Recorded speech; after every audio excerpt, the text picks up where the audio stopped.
Welcome to mythology. आज के इस लेक्चर में हम करने जा रहे हैं rational equations to quadratic equation. ये हमारा सेकंड पार्ट है रिड्यूसिबल इक्वेशंस का। इससे पहले हमने फर्स्ट पार्ट जो है वो रिड्यूसिबल इक्वेशन का किया है।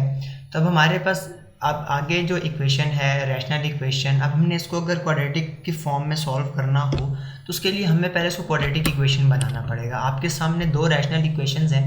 हम जो है वो देखेंगे कि हम इसको कैसे जो है वो सॉल्व कर सकते हैं, क्वाड्रेटिक इक्वेशन बना सकते हैं और फिर आगे हम उसको क्वाड्रेटिक इक्वेशन के बाद सॉल्व कैसे करेंगे। तो लेक्चर स्टार्ट करने से पहले वीडियो को लाइक कर दें, चैनल को सब्सक्राइब कर दें। तो लेक्चर अपना स्टार्ट करते हैं। यहाँ पर हमारे पास फर्स्ट क्वेश्चन है 3x + 4/x = 7। ठीक है, आपके पास यहाँ पे डिनोमिनेटर में x है। आप इस पूरी इक्वेशन को जो है वो x से मल्टीप्लाई कर दें या एलसीएम ले लें। ठीक है, दोनों मेथड आपके पास हैं। तो यहाँ पर मैं क्या कर लेता हूँ, मल्टीप्लाई। ठीक है, multiply x on both sides. ठीक है, तो x is multiplied by 3x + 4/x is multiplied by x = 7.x। जब भी आप कोई भी नया ऑपरेशन आप इंट्रोड्यूस करवाते हैं तो आप इक्वालिटी के दोनों तरफ करते हैं ताकि आप जो है वो उसको बैलेंस कर पाएँ। तो यहाँ पर ये कैंसिल आउट हो जाएगा। ठीक है, और ये यहाँ पर हो जाएगा 3x² + 4 = 7x। 7x को आप इस तरफ ले आए तो 3x² - 7x + 4 = 0। अब ये आपके पास एक क्वाड्रेटिक इक्वेशन है। अब आपके पास तीनों यहाँ पर जो है वो पॉसिबिलिटीज़ हैं कि आप इसको क्या करें, फैक्टराइजेशन से सॉल्व करें, कंप्लीट स्क्वायर से सॉल्व करें या क्वाड्रेटिक फार्मूला से सॉल्व करें। ठीक है, मुझे जो मोस्ट इजी लगता है वो फैक्टराइजेशन लगता है क्योंकि आप यहीं पर रूट्स बना के इजीली सॉल्व कर सकते हैं। अदरवाइज़ आप जो है वो क्वाड्रेटिक फार्मूला से जा सकते हैं अगर आपको रूट्स वगैरह में उनमें प्रॉब्लम हो रही है। तो मैं यहाँ पर फैक्टराइजेशन कर लेता हूँ। तो फैक्टराइजेशन को हम देख लेते हैं। जैसे मेरे पास 3 × 4 तो वो है 12, और ये अगर मैं 3 और 4 को ही ऐड करूँ तो वो मेरे पास 7 आ जाता है, लेकिन नेगेटिव चाहिए तो मैं नेगेटिव में ऐड कर लूँगा दोनों को। ठीक है, जब ये मल्टीप्लाई होंगे तो नेगेटिव नेगेटिव पॉजिटिव 12 मेरे पास आ जाएगा। रूट्स का हमने बहुत डिटेल में पढ़ा था, वो आप फैक्टराइजेशन में देख सकते हैं। तो 3x² - 3x - 4x + 4 = 0। 3x x - 1 - 4 × x - 1 = 0. x - 1 will be common and 3x - 4 on other side.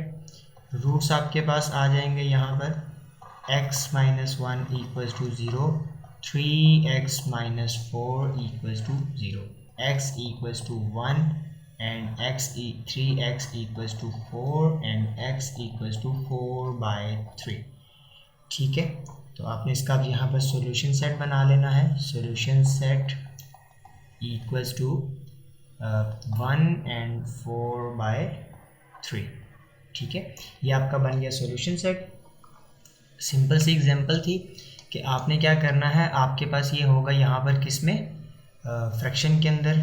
ठीक है, तो आप उसको जो है वो आगे सॉल्व करके नॉर्मली आप अपना सॉल्यूशन यहाँ पर कर सकते हैं। आपने यहाँ पर x से मल्टीप्लाई कर दिया और आगे उसको सॉल्व कर दिया। आगे मैंने सेकंड काइंड की एक इक्वेशन ली है, तो आपको मैं थोड़ा सा एक डिफरेंट कॉन्सेप्ट सिखाने वाला हूँ। ठीक है, सेकंड काइंड की जो है वो ऐसे है 2 × x² + 1 and -2/x² + 1 = 3। एक बार इक्वेशन कंफर्म कर लेते हैं। 2x², ठीक है, -2x +, ठीक है। यहाँ पर आप देख रहे हैं कि यहाँ पर मतलब हमने किसी भी चीज़ को किसी भी के साथ लेट नहीं किया था, तो हमारे पास x में ही क्वेश्चन था और हमने x में ही उसका सोल्यूशन निकाला, तो हमने डायरेक्टली अप्लाई कर दिया। पिछली इक्वेशंस की तरह, पिछले लेक्चर की तरह हमने इसको वापस y से रिप्लेस नहीं किया या ऐसा कुछ भी नहीं किया। सेकंड क्वेश्चन को जो है वो मैं एक डिफरेंट टेक्निक से सॉल्व कर सकता हूँ। यहाँ पर अगर आप देखें तो आपके पास x² + 1 है। आप x² + 1 से भी अगर मल्टीप्लाई करेंगे तो आपके पास जो है कैलकुलेशन थोड़ी सी लेंथी हो जाएगी। तो मैं क्या करता हूँ, यहाँ पर मुझे एक कॉमन चीज़ नज़र आ रही है, वो क्या है कि x² + 1 इसको मैं अगर एक ही चीज़ के इक्वल ले लूँ, मतलब क्या कि अगर मैं इसको y के इक्वल ले लूँ, ठीक है, या किसी भी और वेरिएबल के, तो मेरे पास मेरी इक्वेशन जो है वो छोटी हो जाएगी। कैसे? ऐसे हो जाएगी -2/y = 3। तो अब ये इक्वेशन मेरी छोटी होगी, अब इसके ऊपर जो है वो सॉल्व करना ईजी हो जाएगा। तो अगर मैं यहाँ पर अब y मल्टीप्लाई कर दूँ बोथ साइड, तो इक्वेशन को जो है वो मैं इस तरीके से सॉल्व कर सकता हूँ, ठीक है। तो आ जाएगा 2y² minus 2 is equal to 3y, और अगर आप इसको थोड़ा सा रीअरेंज कर लें तो 3 इधर आके -3 हो जाएगा एंड -2 इक्वल टू 0। तो अब आपके पास ये क्वाड्रेटिक इक्वेशन बन गई है। अब आप इसको अगर सॉल्व करें तो आपके पास रूट्स आ जाएंगे 2y² minus 4y plus y minus 2 equals to 0। तो 2y यहाँ पर कॉमन आ गया, तो आपके पास यहाँ पर आ जाएगा y प्लस y माइनस 2, यहाँ पर आप +1 कॉमन ले लेंगे तो y minus 2 equals to 0। y minus 2 आपका कॉमन आ गया, और यहाँ पर आ गया 2y प्लस 1 इक्वल्स टू 0।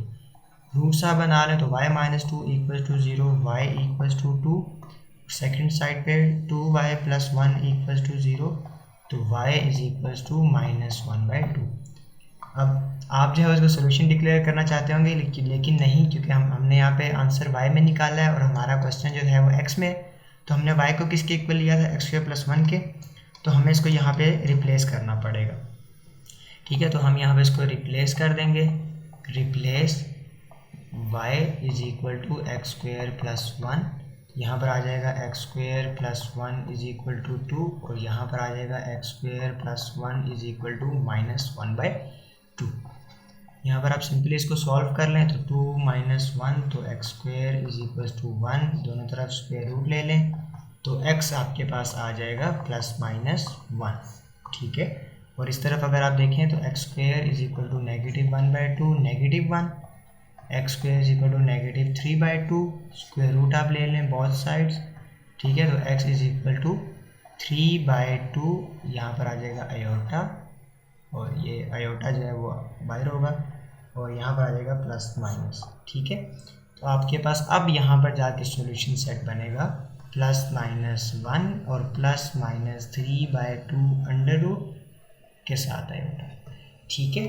तो ये जो है वो इसका इजी और अल्टरनेट मेथड है। मैंने यहाँ पर ये आपको बता दिया बहुत ही डिटेल से कि आप जो है वो कैसे, अगर बड़ी वैल्यू तो आप उसको किसी छोटी के एक वेरिएबल के इक्वल ले लें ताकि आपकी कैलकुलेशन इजी हो, और एंड में जो हमने पिछले लेक्चर में जैसे किया था उसी तरह आपने इसको एंड में रिप्लेस कर देना। एक चीज़ मैं आपको यहाँ पर बताता चलूँ, वो ये कि अक्सर आपकी जो ये वैल्यूज़ है ना, अगर जब आप इसको यहाँ पे रिप्लेस करेंगे तो ये भी कोई क्वाड्रेटिक इक्वेशन बन रही होगी, ठीक है। क्या पता ये क्वाड्रेटिक इक्वेशन बन रही हो, क्या पता ये क्वाड्रेटिक इक्वेशन बन रही हो, ठीक है। तो फिर आपको दोबारा यहाँ से आगे क्वाड्रेटिक इक्वेशन की तरह सॉल्व करना पड़ेगा। क्वाड्रेटिक इक्वेशन की तरह कैसे, मतलब अगर आपको क्या पता दोबारा यहाँ से क्वाड्रेटिक फॉर्म में बनाने के बाद क्वाड्रेटिक फार्मूला लगाना पड़े, जो भी आपकी चॉइस है वो आप लगा सकते हैं, ठीक है। तो ये मैं आपको बताना चाहता हूँ कि कभी भी ये रूट्स कभी कभार सिंपल भी हो सकते हैं, कभी जो है वो कॉम्प्लेक्स भी हो सकते हैं, तो आपको इसको रिप्लेस करना पड़ेगा। तो उम्मीद है ये लेक्चर आपको पसंद आया होगा। वीडियो को लाइक करें, चैनल को सब्सक्राइब करें। मिलते हैं नेक्स्ट लेक्चर में, तब तक के लिए प्रैक्टिस करते रहिए। अल्लाह हाफिज़।